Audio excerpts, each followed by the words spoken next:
Hey everyone, and welcome to The Beatdown. On this episode, we want to talk about how Impact has changed now that Tessa Blanchard is no longer with the company.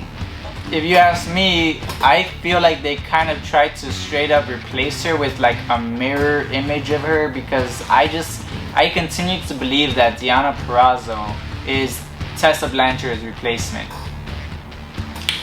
Yeah, I could see that, but how has the landscape changed? Because Tessa Blanchard wasn't the Knockouts champion anymore. She was the Impact champion. She was at the top. So when she left, like, she just kind of got replaced. Like, it was like right now it seems like she was never there.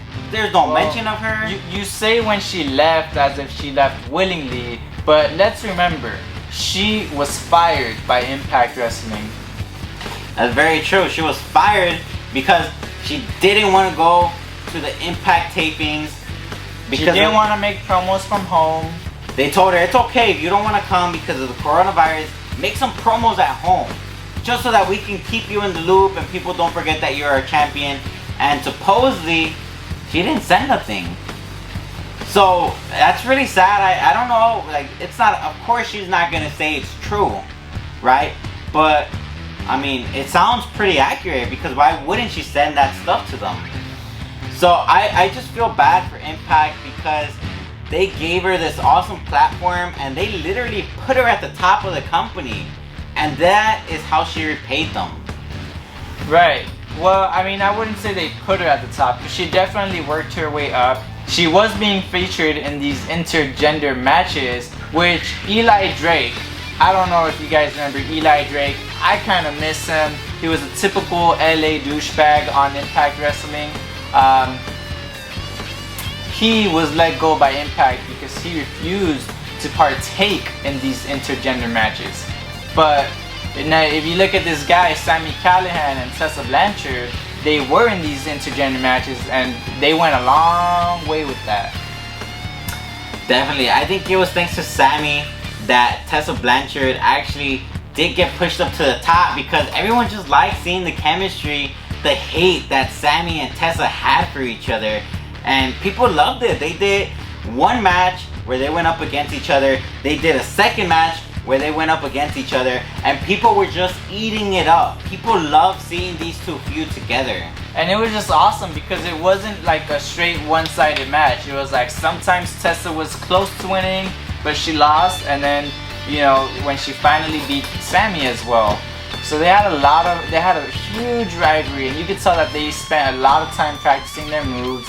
They had one move in particular that I kind of feel like they overused it, which is the move when Sammy Callahan would carry her by the legs and smash her into the steel framing that separates the audience from the wrestlers. And you could tell they practiced it a lot, because whenever Tessa would get in that position, she would straight up protect her head, which maybe is just common sense to do so, but yeah. They had some really good matches, and I think part of that was because Sammy is small, just like Tessa, so when they would go up against each other, it almost seemed like they were equal. He's short, but he's not small. He's a pretty big, bulky person. He's just, you know, he's kind of short as her. So now that Tessa is gone, it's like we're not gonna get to see her fight against Sammy, which sucks.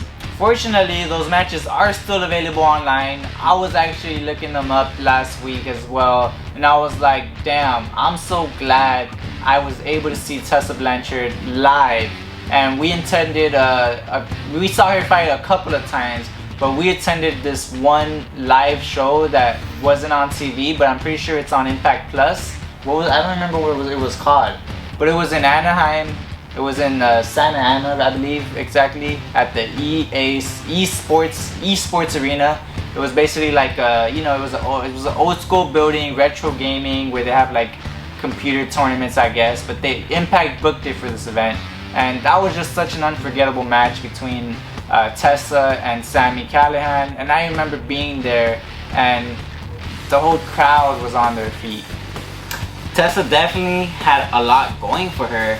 So I'm just trying to figure out why she decided to throw it all away. Like, was it really because of the coronavirus that she didn't want to show up to work?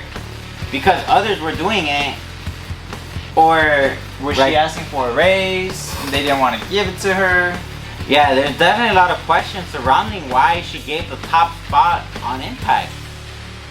Some people say that her contract was up and she wanted to make more just to appear on Slammiversary, which I'm pretty sure Impact wanted to work with her, but I'm not sure what happened. Like, is there still so much up in the air, and both sides, nobody has officially said something, and I'm pretty sure they're not going to say anything.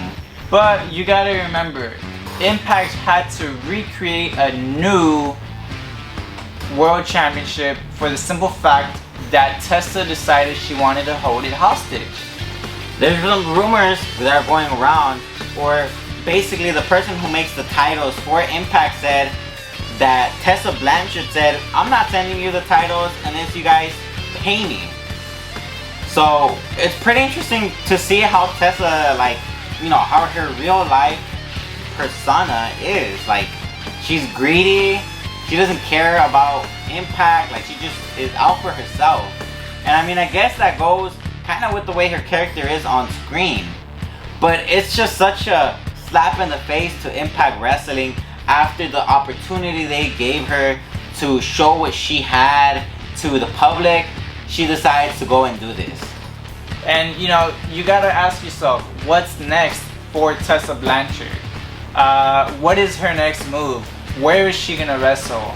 Because who would hire someone after hearing what happened between Tessa Blanchard and Impact Wrestling? Especially because she has heat, because there was also another rumor going around that she actually spat in the face of a black female wrestler. Right, so it's very controversial, it's very questionable what's next for Tessa Blanchard. I don't even know, but I just, you know, it sucks to hear that she spat in someone's face, and it sucks to, you know, hopefully, I don't know, I mean, it just sucks. So the question now is, you know, a couple weeks have passed, Slammiversary has passed, she dropped the title, we got a new champion. Is Impact better? Has it gotten better now that Tessa's not there anymore? I think certain characters have gotten better, but the storyline as far as the championship is concerned is kind of lacking a little bit. I could agree with you a little bit there. Yeah, that's true. There's really no storyline between Eddie Edwards and whoever he's facing next. But I'll tell you one thing. I feel bad because, you know, it's fact that after Slammiversary, or because of Slammiversary, Impact has a lot of new fans, a lot of returning fans, and I think it kind of is unfortunate that all these people who are new viewers or returning viewers, they didn't get to be, you know, they didn't get to watch it live on TV as it was happening when all these matches between Tessa and Sammy Callahan were going on. Because those matches, I think, could be matches of the year, matches of the century. Like, it's just something new that you don't really see in just any company, these intergender matches. And not even that, it has to be the right competitors. Tessa and Sammy were just perfect for each other. That's true. And you have to wonder, like, you have all these people that started watching Slammiversary. Impact got this huge buzz after Slammiversary. Did Tessa make the right call? Because she didn't show up, so these new fans that came to see Impact didn't see her. They have no idea who she might be. Returning fans have no idea who she might be. So if Tessa would have stayed and competed, she would have got a new fan base, new followers that would have liked her. And even if she would have lost the championship that night, July 26th, Slammiversary, she would have put up a hell of a fight. And even though that was her last match at Slammiversary, then yeah, like, she would definitely be recognized by anybody who just tuned in on Slammiversary. And she also, I don't know where Daga's at, but she might have ruined Daga's opportunity to be in Impact, because we haven't seen him either. So I'm wondering if we're going to see Daga show up on Impact, and if it's going to be weird to have Tessa's boyfriend slash husband, because I believe they were getting married, on set. So that's going to be interesting to see if Daga's career is going to just stop at AAA in Mexico, or if he's going to come back in Impact and take his place back. I miss Tessa Blanchard as a competitor in the ring, but you know. Definitely. I hate to say this though, but now that Tessa's gone, it kind of brings back this new mentality that now the Impact Champion is only going to be for men. Because, I mean, seriously, now that she's gone, like, there's really no other female that can step up and fight with the men. Well, I think Jordynne Grace can definitely fight against some male competitors. I'm surprised that you don't think Deonna Purrazzo, since you put her on this pedestal a lot, I'm surprised you don't see her that way. Because I totally think Jordynne Grace could be the next intergender shining star from the knockouts. I mean, there's a couple of knockouts like Deonna, Jordan, and Taya. Havoc. Wait, Havoc went against Johnny Bravo, but I mean, it was just a goofy match. There's definitely some knockouts that could go into intergender matches and maybe fight for the Impact Championship, but they're just not there yet right now to have that opportunity. So it might take a while for them to build themselves up and eventually get that shot. So I'm wondering if we're going to have another female Impact Champion anytime soon this year or next year, or if the opportunity is going to be given to another female. After what Tessa did, she might have closed the doors for other females to step into the spotlight and have their moment to shine and compete with the men. I don't know. I don't think that Tessa, you know, I don't think it would have closed doors for other knockouts, but you know, they would just have to prove that they have what it takes for the World Championship title. But no matter what, there's been some rumors that WWE is actually interested in Tessa. So it's going to be interesting to see if they're going to sign her, because I want to remind everybody that WWE is a kid-friendly show, right? They cater towards kids. So is having someone like Tessa Blanchard going to be good for the company? Because if you look at the WWE, what do they call them? Divas or something like that? I don't know if they still call them that, but that's what they called them when I used to watch WWE. If you look at the WWE Divas, none of them are like Tessa. They all look like they're sports models. They look like they shouldn't be wrestling, but they're there. Like, Tessa is just like not in that same category as what WWE is presenting. So now that she's gone, there's been rumors that she's gonna sign to WWE, but I mean, they're just rumors for now.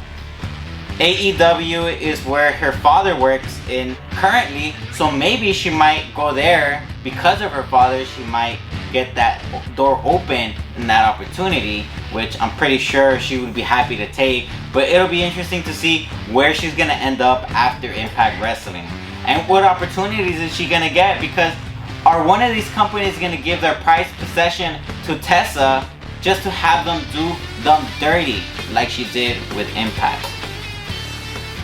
But there's so many more questions to ask, so many more questions that we wish that we had answers to. It's just so controversial. It's like opening up a can of worms. It's like a bunch of what ifs. It's a bunch of what if this, what if that, you know? And we're never gonna know, unfortunately. Maybe a couple years from now we might know, but for now I think it's just gonna be speculation. We're just gonna have to use our imagination to think of what happened. Don't forget to like, subscribe, comment on the video, and we'll see you next time on The Beatdown.